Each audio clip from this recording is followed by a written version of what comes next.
Knochenwald Part 2. You know, out of all of them, that one is my favorite.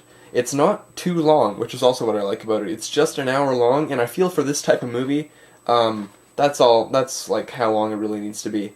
And one thing that is annoying about the whole, well, it wasn't annoying to me, but if you're going to import this, first of all, it's for the German region, I'm not sure exactly what number that region is. You'd have to go look it up online. But I think it's region 2. Actually, I'm not sure if it's region 2. One way or another, it doesn't play on my DVD player, and I'm in Canada. So I just watched on my computer over there, and it played fine. So if you get this, you'll have to play it on your computer. But if something happens, then it's not my responsibility if like the disc gets stuck in there just because of the region coding. I'm not sure exactly how it would work, but I'm not responsible for any damages that may occur because I'm only going by my personal experiences. But Part 2, it's really like, I think it's like Evil Dead 2 in the sense that it's more of a remake of the original because, well, it's not an entire remake, it's just got, it feels like it's what the first film wanted to be, but they weren't necessarily experienced enough to make it, because the first scene seems somewhat similar. And I really liked that. I really liked that a lot. The first scene is very well shot, and again, the incredible music score puts it together great. And really, everything about Part 2 I like, aside from the fact that on the DVD there is no English subtitles or translation. But, like, if you know this is the kind of movie it's going to be, you're really not buying it for the plot so much. You're buying it for the gore and the effects and to have a great time watching. And I found that what was good about this movie, a lot of the plot was you were able to figure it out without knowing what they were talking about, and I really like that a lot.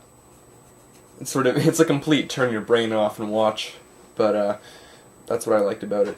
Another thing though, they used that same shed location, and you could see, it's supposed to be in the middle of the woods, and you could see some houses around there, and if you look at it in the right eye, you could see how it might work, but it's pushing it a little bit. That's all I'm saying.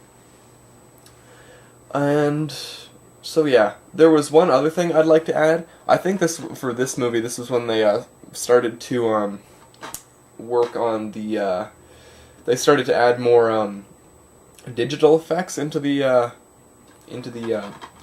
I can't talk today. I'm sorry.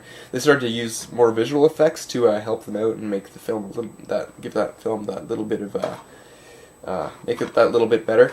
But I guess they couldn't find a proper wig, because when one of the characters gets killed, they obviously, you cut to a fake head, but it's like they couldn't find hair for the dummy, so they green screened hair on, and the dummy moves around a bit, but the hair stays in one place. That was one thing that I didn't get, and there was another time when he pulls off this other guy's head, and there's a big hole in his neck, and you can kind of tell it's just like a mannequin dummy, and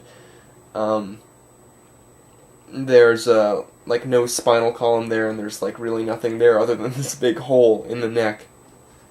And I felt that actually could have been fixed in editing, depending on how you did it. If you could get a close-up of his face, and just as he's about to pull off, you hear a crack, and then you cut to him holding it up.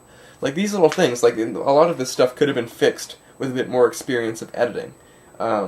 So I feel that could have been, throughout the first two movies, and a bit of the third one, I felt that it could have benefited from some more professional editing, but considering their experience, and, like, generally, this is a pretty well done film. And the second part, definitely my favorite. So, I am going to move on to part 3.